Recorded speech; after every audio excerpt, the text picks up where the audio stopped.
नमस्कार दोस्तों, आज का ये वीडियो पेरेंट्स और स्टूडेंट के लिए बड़ा इम्पोर्टेंट है।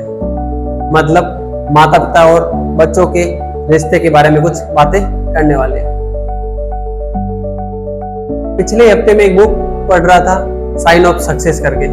उसमें मैंने एक स्टोरी पढ़ी, मुझे लगा वो स्टोरी आपको भी मैं बताऊं, जिससे कुछ पॉजिटिविटी अपने समाज में फैल पाए या फिर मैं परोस पाऊं।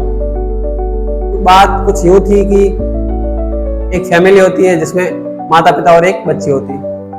माता पिता दोनों जो पर्सन होते हैं, इसलिए दोनों अलग अलग जगह पे अपना जॉब करने के चक्कर में अलग अलग रहते हैं। और जो बच्ची होती है वो अपनी माता के साथ रहती है।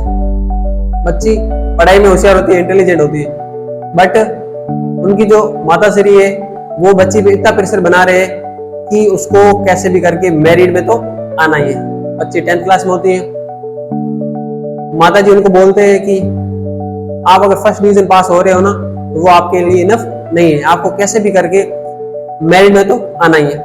इससे बच्ची के ऊपर एक अलग टाइप का प्रेशर पैदा हो जाता है। उसको लग रहा है कि अगर वो मैरिड में नहीं आई तो क्या होगा। उस डर के चक्कर में वो अंदर के अंदर घुट रही है। फिर वो कैसे भी करके हिम्मत जुटा के एग्जाम देने जाती है और सारे एग्जाम वो दे देती है। कुछ ही टाइम बाद रिजल्ट का टाइम आता है। उस दिन उनकी माता श्री फ्री नहीं होती है और अपने बच्चे से बोलती है कि आप जाना स्कूल और रिपोर्ट कार्ड लेके आ जाना। और वो अपने जॉब पे चले जाते हैं। बच्ची कैसे भी करके हिम्मत जुटा के फिर से वापस स्कूल जाती है और रिपोर्ट कार्ड लेके तो आ जाते हैं और लाके रूम में रख लेते हैं। बट जैसे ही उनकी माता श्री दोपहर के टाइम भोजन करने के लिए घर पे आते हैं तो वो देखते हैं कि घर का गेट बंद है और कुंडी लगी हुई है। पहले तो वो सोचते हैं कि शायद वो बच्ची पड़ोस में कहीं खेलने गई होगी। वो कुंडी खोल के गेट खोल के जैसे ही घर के अंदर एंटर करते हैं और उस बच्ची के रूम में जाते हैं तो वो देखते हैं रूम के अंदर एक चिट्ठी पड़ी होती है, लेटर पड़ा होता है।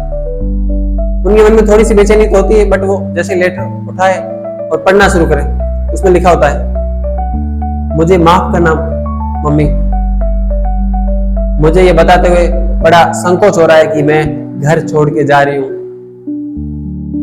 अब मैं उसके साथ खुश रहूंगी। आप मेरी चिंता मत करना, यहाँ पे सब अच्छा है। इसके बहुत सारे फ्रेंड हैं। इसकी छोटी सी झोपड़ी में हम सब खुशी खुशी रहते हैं। हम इसके पास एक बाइक भी है। हम बहुत घूमते हैं। हम सब साथ में मौज मस्ती करते हैं। और पता है मम्मी आपको, आपके लिए एक और खुशखबरी है। आप नानी बनने वाले हो। आप आओगे ना अपने नाती नातिन से मिलने के लिए। और सुनो मम्मी, मैं ना अब है ना पूजा पाठ भी करने लग गई हूँ। पता है क्यों? मैं भगवान से प्रे करती हूँ कि उसका एड्स जल्दी से सही हो जाए और हम साथ साथ खुशी खुशी से रहे।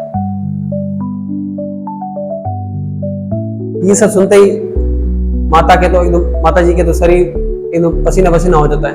शरीर पूरा पानी पानी हो जाता है।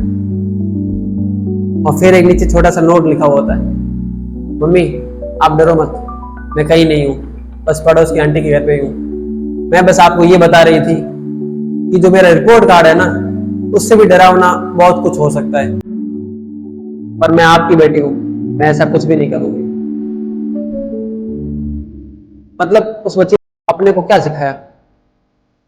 सीधी सी बात है, हम पेरेंट्स होके बच्चों के दुश्मन बन रहे हैं तो जो बाहर वाले लोग हैं वो तो उनको गलत चीजें सिखाएंगे ना। तो सबसे बड़ी जिम्मेदारी तो हमारी है ना। हम पेरेंट्स होते हुए भी हम उनके लिए कुछ नहीं कर रहे हैं। जब उनको हम डरा रहे हैं, ये कोई तरीका नहीं होता। बच्चा, हाँ मैं ऐसा नहीं बोलूँ बच्चे को डांटना नहीं चाहिए या फिर उसको फ्री छोड़ देना, नहीं फ्री नहीं छोड़ना, बट उसको ये तो समझाओ ना एक्चुअल में सही क्या है गलत क्या है। सबसे बोला जाता है कि सबसे फर्स्ट गुरु है, सबसे पहले गुरु जो बच्चों का होता है वो माता पिता का होता है। वही तो होते हैं, वही तो सब सिखाते हैं कि कैसे चीजें चलें। हमारी कोई जिम्मेदारी नहीं बनती कि बच्चे को हम मोटिवेट करें, बच्चे को बताएं कि आप कुछ भी कर सकते हो, आपको डरने की जरूरत नहीं है। आपका रिजल्ट कैसा भी रहे लेकिन आपको ट्राई करना है। ट्राई जब आपका बेस्ट होगा आपका रिजल्ट ऑटोमेटिक अच्छा आ जाएगा। आपको किसी से डरने की जरूरत नहीं, आप किसी से कम नहीं हो। ये सब हम ही तो बताएंगे ना। हम बच्चे को डरा रहे हैं, फिर वो बार बार उस चक्कर में उनसे जुड़ेगा, उनसे गलत चीजें सीखेगा, फिर हम बोलते हैं कि बच्चा गलत कैसे हो सकता है। यहाँ तो हमारी गलती है ना। मेरा ये मानना है। आपका क्या ओपिनियन है आप कमेंट में जरूर बताना। अगर ये आपको कहानी अच्छी लगती है, कहानी से कुछ भी सीखने को मिलता है, तो बाकी पेरेंट्स के साथ इस वीडियो को जरूर शेयर करें। और ऐसी कहानियां सुनने के लिए चैनल को सब्सक्राइब भी कर देना। धन्यवाद।